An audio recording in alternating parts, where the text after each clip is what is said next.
كلا إن كتاب الفجار لفي سجين وما أدراك ما سجين كتاب مرقوم ويل يومئذ للمكذبين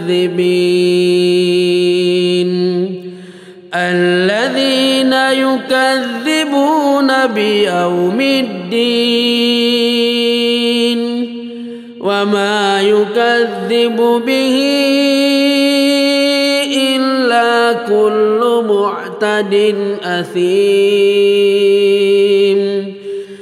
إذا تتلى عليه آياتنا قال أساطير الأولين